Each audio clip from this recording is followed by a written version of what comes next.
A city in turmoil went to the polls on Sunday in an election that was no longer simply about local issues.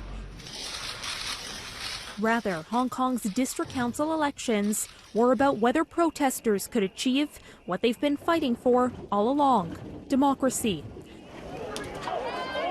The vote taking on symbolic importance, with many viewing it as a test of support for anti-government and at times violent protests, now in their 6th month.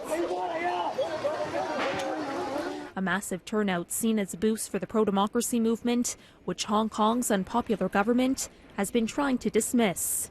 People in Hong Kong voted in huge numbers, and they picked from a pool of more than 1,100 candidates battling for once uncontested seats, dominated by pro-Beijing lawmakers.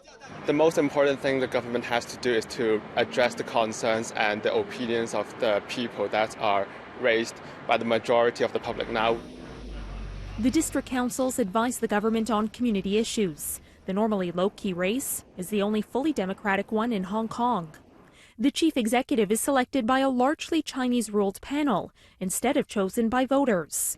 But a strong showing by the pro-democracy camp in these elections means candidates sympathetic to the protesters could sit on the city's semi-representative legislative council that actually makes laws.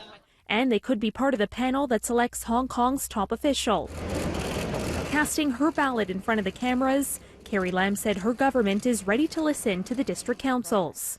I hereby pledge that the Hong Kong SAR government will continue to fully support the work of the district councils, provide more resources, and listen more attentively to the views and opinions expressed by the district council members on behalf of the local population. Joshua Wong, a prominent activist promoting independence for Hong Kong, was barred from running. He urged voters on Sunday to seize the chance to voice their opinion on the city's future. I still urge people vote in the election to show our discontent to Beijing.